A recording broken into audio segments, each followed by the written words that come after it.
Assalamualaikum warahmatullahi wabarakatuh. Saya di sini akan sedikit menjelaskan tentang struktur politik Indonesia masa demokrasi terpimpin. Ada beberapa tokoh penting dalam struktur politik Indonesia masa demokrasi terpimpin. Yang pertama ada Presiden Soekarno, Presiden Indonesia yang mencetus konsep demokrasi terpimpin yang memegang kekuasaan sentral. Yang kedua ada Muhammad Hatta, beliau adalah mantan wakil presiden yang memiliki pandangan tentang demokrasi kerakyatan yang sesuai dengan keadaan Indonesia. Yang ketiga ada Abdul Haris Nasution, beliau adalah kepala staf Angkatan Darat yang memiliki peran penting dalam militer dan politik. Yang keempat ada D. Juanda Kartawijaya. Beliau adalah Perdana Menteri dalam Kabinet Kerja pada masa demokrasi terpimpin. Yang kelima ada D.N. Aidit, Ketua Partai Komunis Indonesia (PKI) yang menjadi pengaruh signifikan dalam pemerintahan. Kapan sih terjadinya struktur politik Indonesia masa demokrasi terpimpin itu? Terjadinya ada tanggal 5 Juli 1959 hingga 11 Maret 1965. Periode ini juga dikenal sebagai Orde Rama.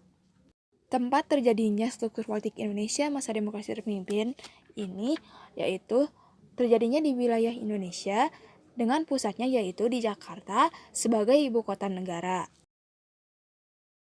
Ada faktor-faktor utama tentang struktur politik Indonesia masa demokrasi terpimpin. Yang pertama, ketidakstabilan nasional. Pada masa demokrasi liberal, sering terjadi gerakan separatis yang menyebabkan negara menjadi tidak stabil. Yang kedua, kondisi perekonomian yang buruk karena seringnya pergantian kabinet membuat program-program ekonomi tidak berjalan dengan baik, sehingga pembangunan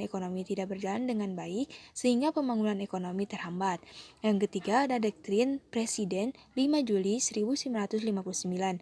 Presiden Soekarno mengeluarkan dekret untuk memberlakukan kembali Undang-Undang 1945 dan mengubarkan konstituante. Hal ini menjadi titik awal dimulainya demokrasi terpimpin. Struktur politik Indonesia masa demokrasi terpimpin merupakan hasil dari serangkaian peristiwa dan keputusan politik yang mengubah sistem pemerintahan secara signifikan. Dengan demikian, struktur politik Indonesia pada masa demokrasi terpimpin terbentuk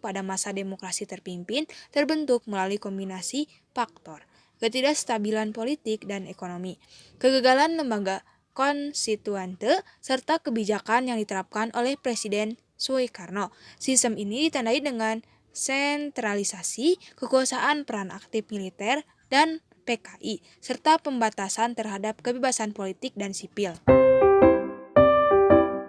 Hikmahnya yaitu adalah persatuan dan kesatuan lebih kuat, semangat anti-imperialisme, dan pengembalian Irian Barat. Sekian penjelasan dari saya. Mohon maaf bila banyak kekurangan dari video ini dan banyak kalimat-kalimat yang tidak sesuai. Jangan lupa like, komen, share, dan subscribe ya guys. Sekian, Assalamualaikum warahmatullahi wabarakatuh.